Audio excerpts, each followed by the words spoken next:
Nithyanandam. Welcome to the next episode of Exploring into Vedic Tradition. Today, as you see behind me, we have the Adi Guru, or the first or foremost teacher or master, an enlightened being who has landed on this planet Earth. He is Dakshinamurty.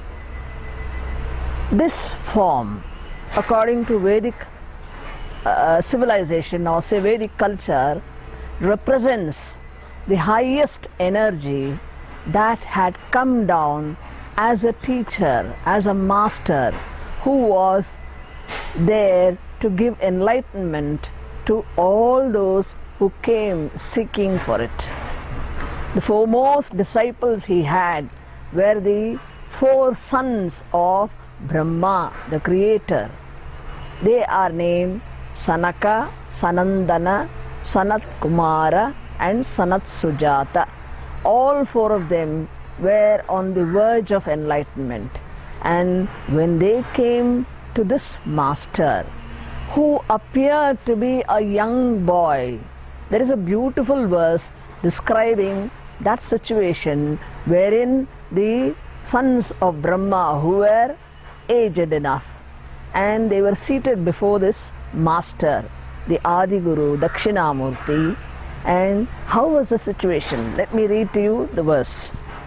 Chitram Vatataror Mule Vriddha Sishya Gurur Yuva Gurostu Maunam Vyakyanam Shishyastu Chinna Samshayaha. The verse has a beautiful meaning. Under this banyan tree, right now we have a banyan tree under which our Dakshinamurty is seated. Under the banyan tree, Vatataror Mule Vriddha Shishyaha, all the disciples were physically more aged, and Guruhu Yuva, and the Guru or the master was a young boy. And what was the instruction or the message he gave to his disciples? Gurostu Maunam Vyakyanam. The only message he gave was silence. That means he did not verbalize any of the messages, but he was passing his energy through the silence. Then what happened? Shishyastu Chinna Samshayaha. All the doubts, Samshayaha means doubts, of his disciples. What sort of doubts? Chitram Samshayaha. The doubts which were varied. Each one of us have different set of doubts against our beliefs, whether we are on the right path, whether we are following the right routine, or whether we are following the right practice. What is the way I can go through? All these doubts always keep haunting us. Likewise, all these disciples had doubts. And how were these doubts dissipated, thrown apart? Chinna means thrown apart. The doubts of the disciples were thrown apart just by the silence he emanated. The silence itself was the teaching. That is the beauty of this Guru, the Adi Guru, Dakshinamurty. There is another beautiful verse. There are umpteen number of verses describing the beauty or the majesty of this form. Om Namah Pranavartaya Shuddha Jnanaika Murtaye Nirmalaya Prashantaya Dakshinamurtaye Namaha. This form, Dakshinamurty, is the master form of Lord Shiva. He is seated facing the southern direction. Dakshinamurty incidentally means the form that is seated facing the southern directions. Salutations to that Dakshinamurty. What is he? He is the meaning of the Pranava. Pranava mantra means the first or foremost sound. That sound is referred to as Om, Omkara. It is the sound that is reverberating everywhere in the cosmos. That we can feel when we learn to go inside in meditative state.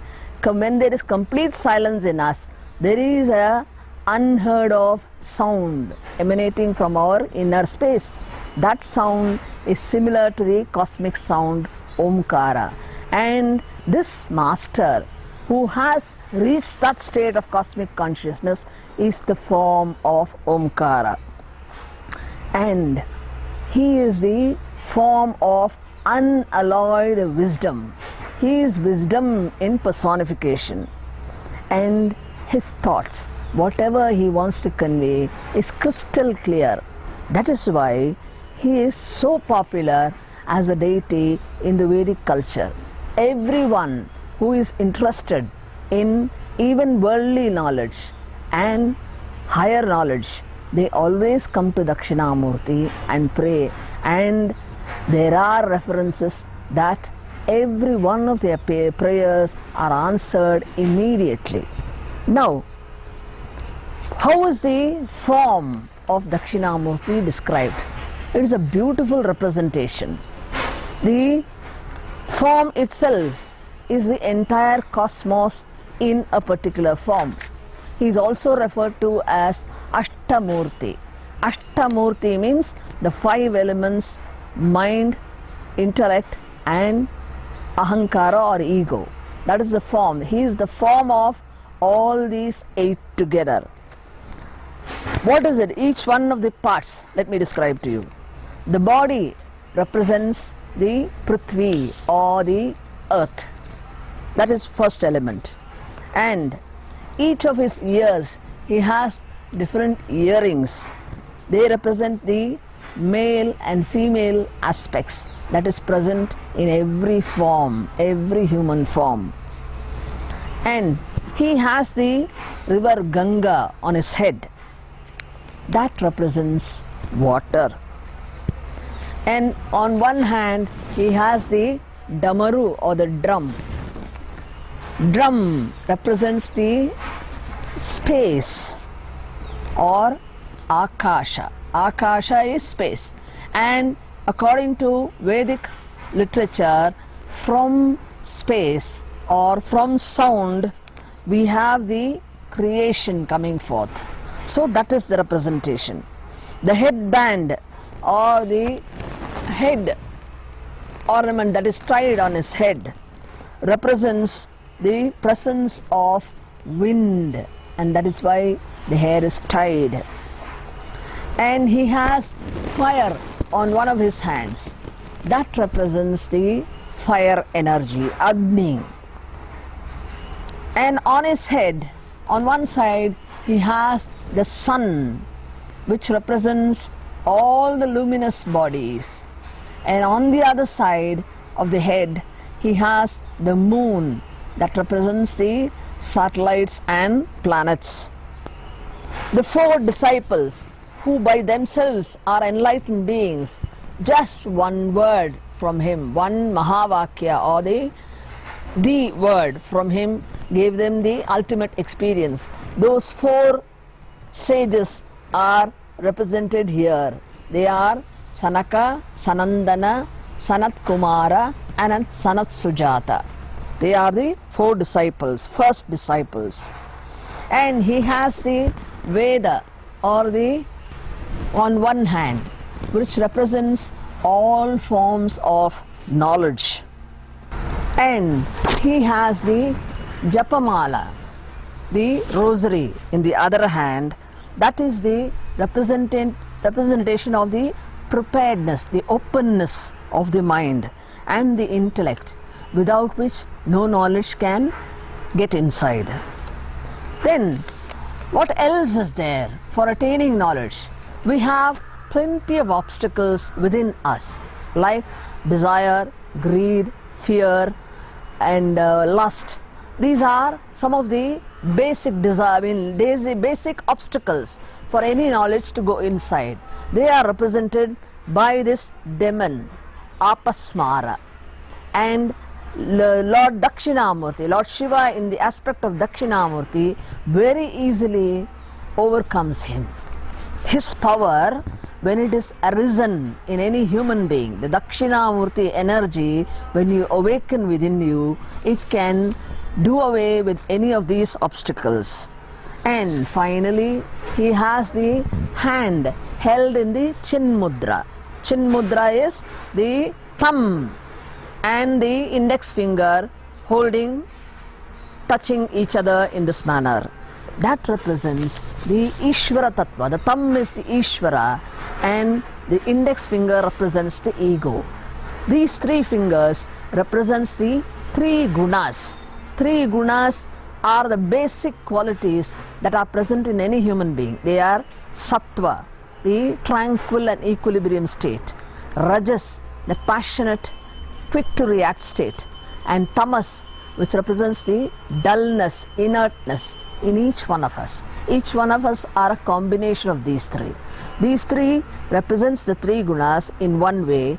In another way, if you look at them, they represent the three states of living. They are waking, dreaming, and deep sleep. These are the three states. Each one of us keep traveling up and down, day in and day out, minute by minute, you can say. So these are the three states. When the ego dissociates itself from these three gunas and these three states and joins Ishvara, then enlightenment is possible. That is what is indicated by this Chin Mudra. Then he has his eyes half open.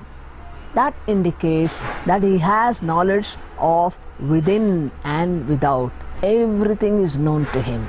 That is what is meant by this. So, when you look at the form itself, you get the knowledge of the entire reality.